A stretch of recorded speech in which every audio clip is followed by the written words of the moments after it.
My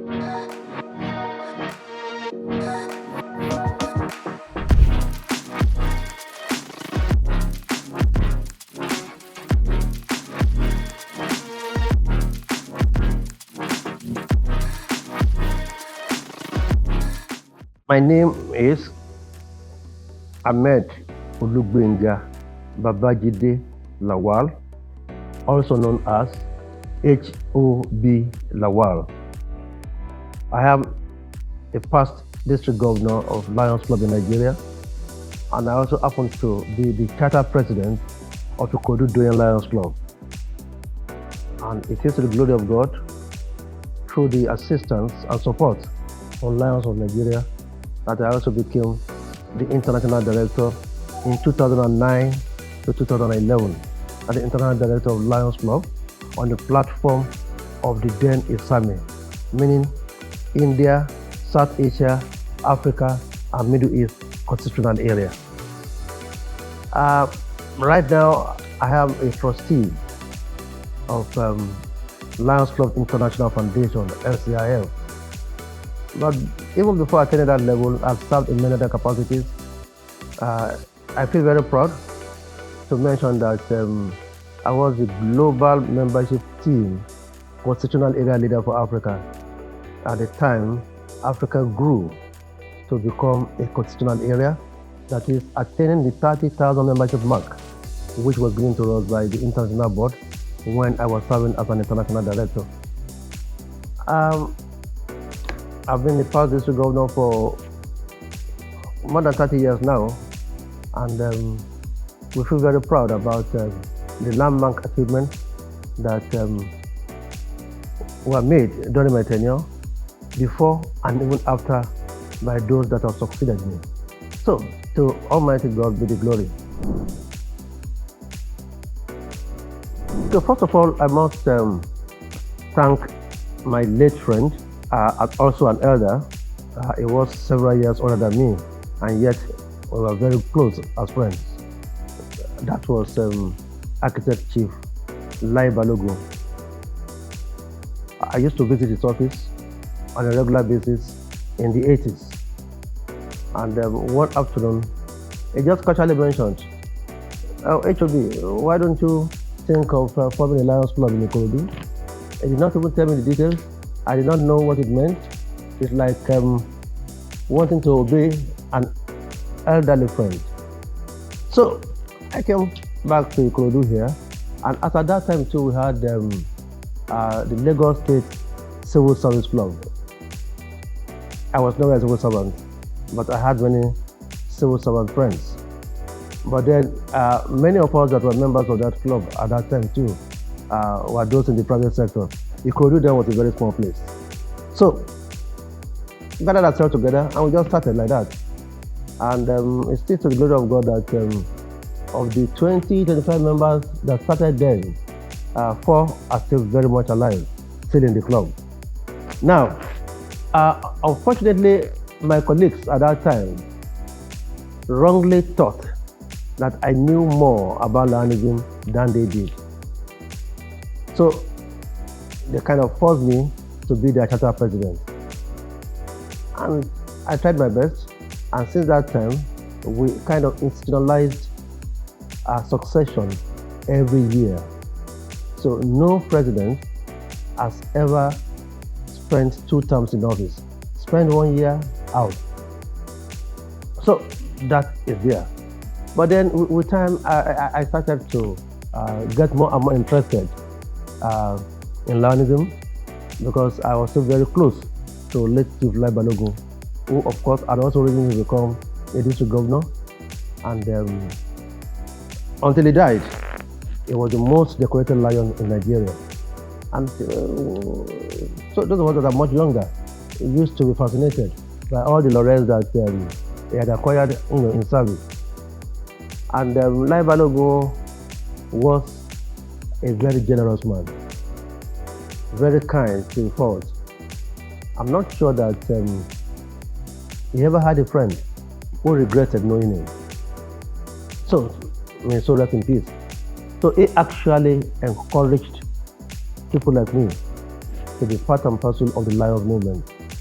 And at the time I wanted to become the district governor, it was more or less an easy ride, not because my friend was there, but because I'd also put in a lot of effort to know what Lion was all about. And we thank God that everything has been working well for Lion in Nigeria. Well, Lion in Nigeria started in 1963 when a group of expatriates got in touch with Papa Akintola Williams, and the Lagos Joint Lions Club was formed. The club did not get its charter until 1964. So it was formed in 1963, or the charter meeting 63. The club got its charter in 1964, and 1982 was the time I joined. But the club in the 60s and 70s was restricted to Lagos Island, Apapa, later Ikeja, that is Ikeja Lions Club. So it happened that because Lai Balogun was from Ikeja Lions Club, Ikeja Lions Club later turned out to be the sponsor of Ikodu Lions Club. And everything started moving on fine. I remember in 1981, 82, thereabout, it was 1982, we went to attend a convention in Douala in Cameroon. And the official language was French. No provision was made for French to English translation. And it was like we were all asking ourselves, what have we gained on this trip? So inside the Nigeria Airways plane that took us from Douala to Lagos, the elders, I was very young then, decided that never again will we go back to the Francophone countries for convention. Nigeria must become a district. And lo and behold, by 1983, Nigeria attained the status of a full-fledged district. And at this point, I must also pay glowing tributes to the memory of Chief Lai Balogun. Even before many clubs knew of their existence, he paid their dues, and that put Nigeria in good stead to be able to qualify for the attainment of a full-fledged district. So by 1983-84, we got the status of a full-fledged district, and by 2004-2005, that's about 20 years thereafter, we became a multiple district. And now, to the glory of God and service to humanity, cooperation of all the Lions and Leos. We must not forget the Leos, because I'll come to that later. They also played a very prominent role. They played a very prominent role in ensuring that we grew. And now we have 6 districts. Briefly, let me mention about the Leos. Until I became the international director, it's like the Lions were a bit, quote and unquote, careless about their Leos. And I tell you why. The Leo program, even as of today, remains an investment of the Lions Club, Lions movement. But the mistake we made then was that as soon as the Leos attained the mandatory age of retiring from the Leo club, that is about 30 years, we just let them go. So when we now said, okay, we must go, a decision was taken to ensure that all the former Leos return to the system. Not just return to the system, they should also bring back their friends and associates. And that worked wonderfully well. So within a very short time, Nigeria became the leading light for growth of Lionism in Africa. So I must pay glowing tribute to our Leos for being our very good partners in progress.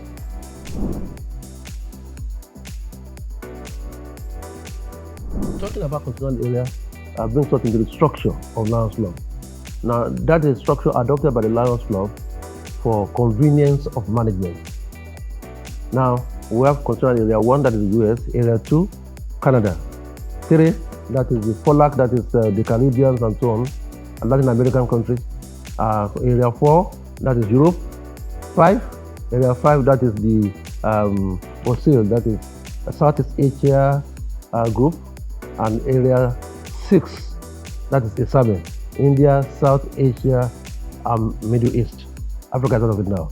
Number 7 is the ANZI, that is Australia, New Zealand, and the Indonesia group. And of course, Area 8 is Africa.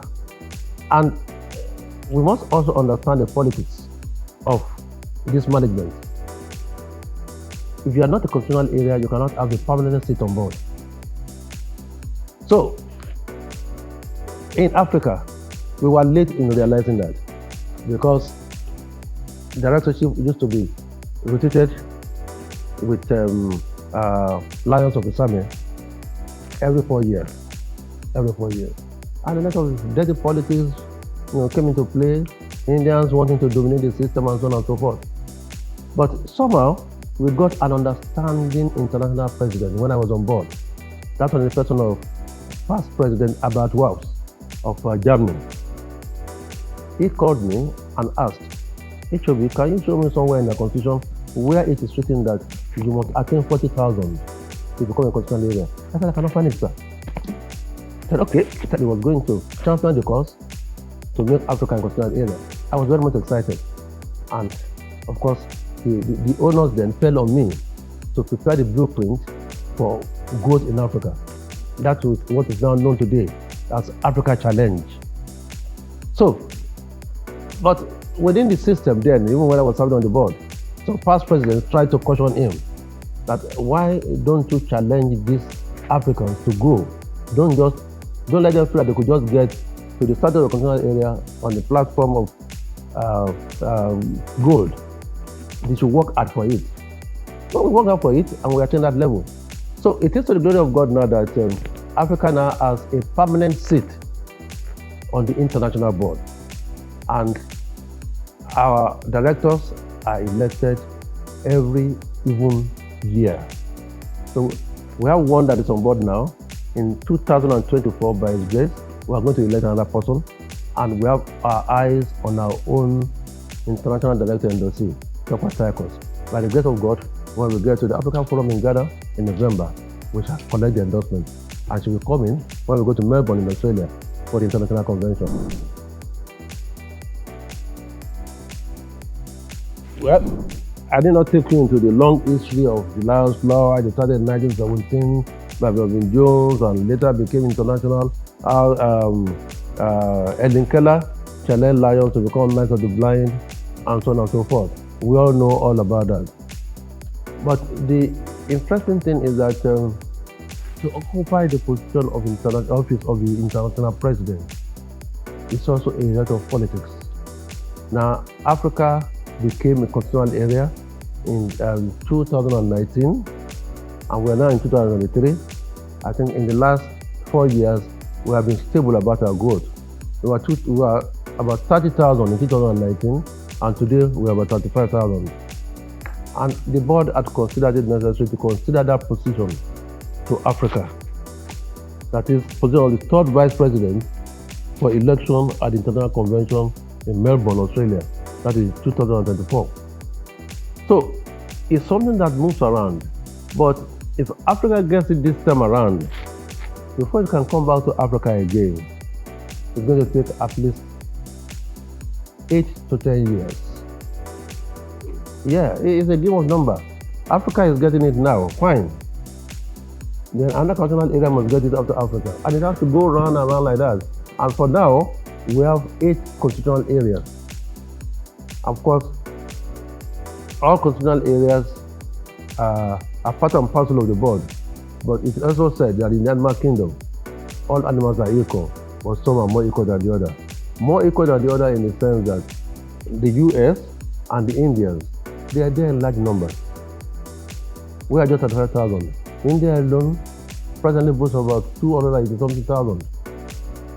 US over 300,000. So they have more seats. I think India has about 4 to 5 permanent seats. Now Africa just has one. US, I think about 6 or 7. It's divided among the constitutional areas like that. So the point I'm trying to make is this: if now Africa is getting it, don't think that some constitutional areas will get it back to back. 2. Like the US, for example, if they get it next year, maybe 2 or 3 years after that, they will get it again because of their number. Ditto, India. So the earliest time it can come back to Africa again after this will be about 8 to 10 years. But at least we're happy that they considered Africa fit enough to occupy that position. We hope that we'll be able to get one of us elected in Melbourne in 2024.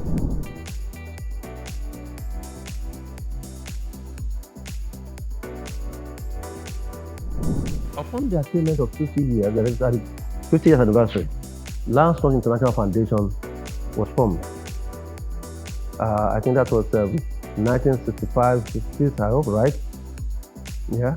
And Lion Tolulope worldwide now is over 100 years. Now, the main objective of Lion Tolulope International Foundation is to assist clubs in meeting their goal. Clubs on their own will strive to accomplish the projects of Lion Tolulope International. But then, Lion Tolulope International Foundation is there to assist all these clubs by giving them grants. And don't forget, the foundation does not generate money of its own. The money is contributed by member clubs. The amount of grants you get is not proportionate to how much you put in.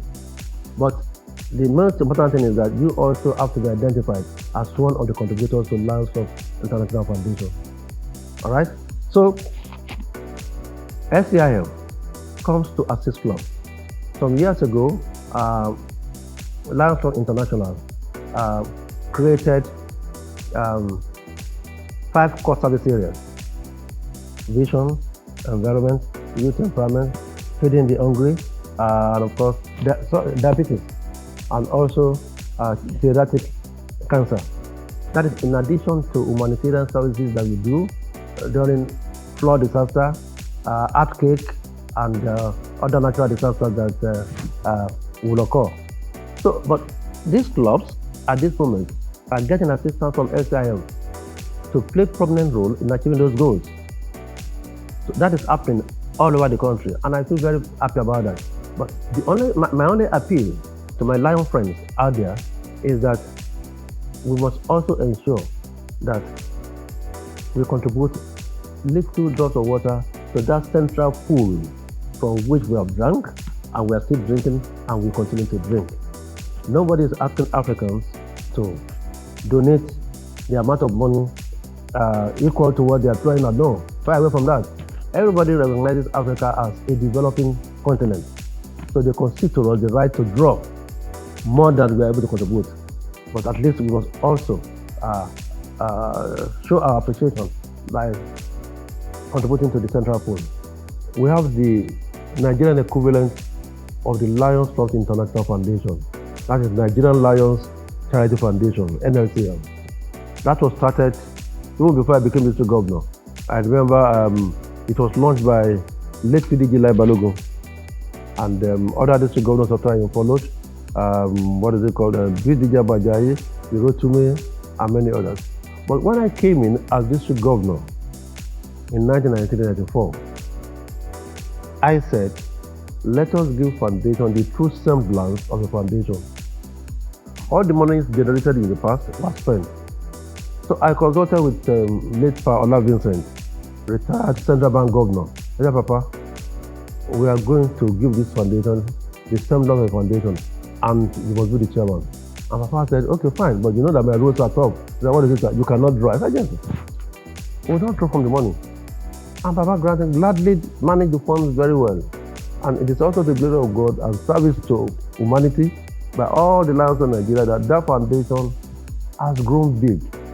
We have been able to identify with our immediate community in terms of natural disaster, flooding, and so on and so forth. And today we are still playing a very prominent role. I used to be the chairperson of the NLC, Lions of Nigeria Lions Club Charity Foundation. Now Princess Tychus is the chairperson, and the foundation is doing very well. So, just to mention to you that apart from LCIL, we have the Nigerian equivalent of LCIL, that is Nigerian Lion Tolulope Charity Foundation, and other districts are kind of following our footsteps in that direction. I happen to know that our neighbors here in Ghana, District 418, they have just created, but I was there last May when they launched the Ghana Lions Charity Foundation. So we are doing well.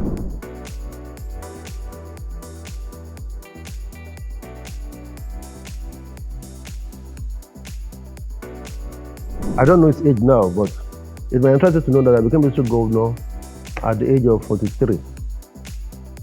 I don't know his age now, but I was 43. As at that time, I was the youngest. And people thought, a young man, what can he do? As a matter of fact, there was a kind of conspiracy against the younger ones then. Because you know how this thing works. If you want to contest, you have to move around the elders and so on. We talked to them, and we could read their body language that H.O.B, no, go and sit down. And it's not your turn yet. But then what we did then was to return to the drawing table here in Ikodu, kept our cards to our chest, and we got to Benin Convention 1992, and we won. So I'm happy that he also, followed my footsteps, and he won, and he's doing well. So I will continue to wish him well. So all the younger ones should never be deterred by the presence of the elders. All that's required, just respect the elders, but that should not rob you of your right. What keeps you in the Lions Club is your membership, that is by virtue of your ability to pay your dues, and all the younger people as well. The sky is the limit. Let's always imbibe the culture of service, and we must never be tired. Along the line, I must warn, there will be frustrations. That happens in every field of human endeavor. But then what keeps anybody going is the ability and the resilience to be able to achieve great things. So great achievements are always the portion of Senbanjo and the rest of you. I must thank all you wonderful people that are part and parcel of this interview for creating time to come to, quote and unquote, my village. You never considered it strenuous or too long for you to come here to Ikodu from Lagos. So I feel very proud about that.